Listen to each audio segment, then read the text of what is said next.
Hi Haley, Alice, Ryder, and Lucy. Today is lesson number 1, and it's on DNA, RNA, and proteins. And you know who this is. And look what Nana is doing right now. Hello.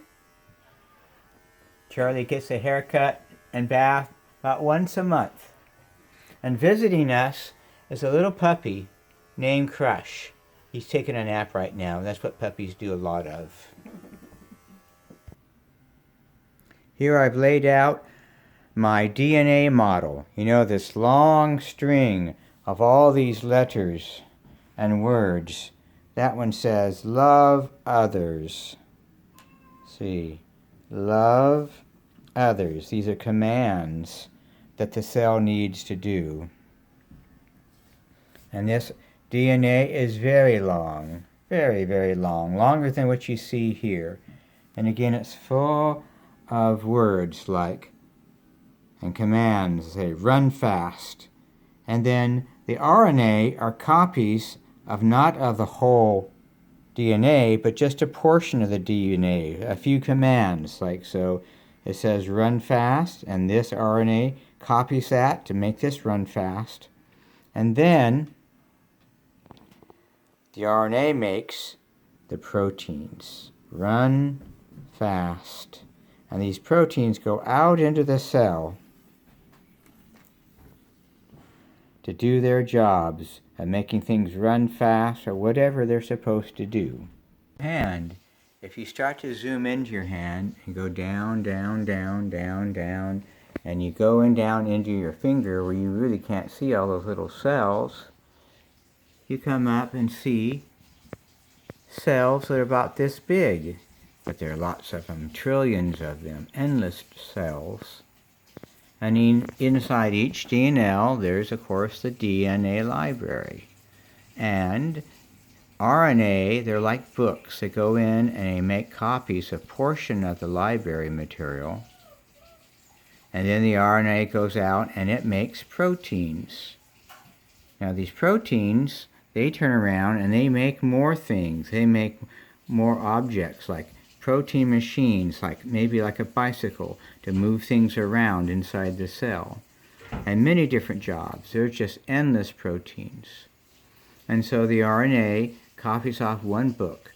Then another RNA copies off another book, number 2. And RNA then goes and copies another book called book number 3 and 4, and it just goes on forever. It is so complicated. Every protein is made up of several of 21 amino acids. There's 21. Here's 3 of them. This is histidine, Haley histidine, and there is the shape of the molecule that makes up this amino acid. There's another one called alanine, which is Alice alanine, and there's the shape of its molecule right there. Leucine, is this amino acid right here. And the amino acids is what make up each protein. And the protein is exactly what you have in all your foods, like cereal. Here's the cereal box. And on the side is a nutrition facts panel. It has many things listed here, but also has the protein. Those are the amino acids I just talked about. This box has 4 grams, or 4 small amounts of protein in every serving. And a serving is 1 cup. So for 1 cup, you get 4 proteins.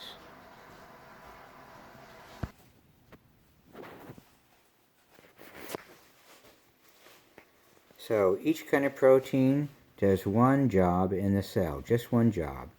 And all their jobs are done by many, many kinds of protein. So some kinds of protein, they run the library, the DNA library. Other kinds of proteins, their job is to copy parts of the DNA, like books, to make RNAs, which are like books that make individual proteins. There's more kinds of proteins, that read the RNA to make more proteins. And the DNA leads to RNA, which leads to proteins. Each kind of protein makes something in your cells or body.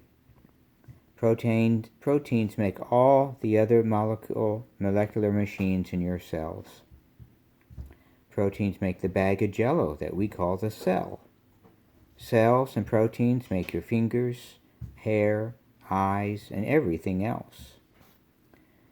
DNA, RNA, and proteins are specific arrangements of molecules. Molecules into machines that can do things. Getting all these machines to work together takes even more DNA library space. The instructions to make a protein can take 1,000 letters on the DNA. 1,000. The instructions to make a protein can take 1,000 letters. Excuse me. Let me back up a second. I said the instructions to make one protein can take like 1,000 letters on the DNA. Then, even more instructions are needed to tell the protein how to do its job. These instructions can take like 100,000 letters, huge amounts. So it's like this. A house is made out of many materials, like sheetrock and paint and carpet, and it's got refrigerators, it's got a bathroom. To assemble the house, it takes far more instructions than just getting the materials to where the house needs to be built. So some proteins are making the materials for the house. Other proteins are carrying the instructions. So they tell you how to lay out the 2x4s or where to put the carpet. You don't want carpet on the ceiling. You don't want carpet on the walls. You want carpet down on the floor. Well, if nobody told you, you could put the carpet anywhere. But a protein is made, it tells them where to put the carpet, which is on the floor. The same thing with the sheetrock and to put paint on the walls, because you don't want paint on the floor, you want paint on the walls and the ceiling. So there's a protein. That's its job to tell where to put the paint. The origin of DNA and RNA and proteins requires a huge amount of engineering and design. The origin of this design and engineering is impossible by random mutations and natural selection or any other natural process. That's why I say design is by God, the mastermind of all the good we see.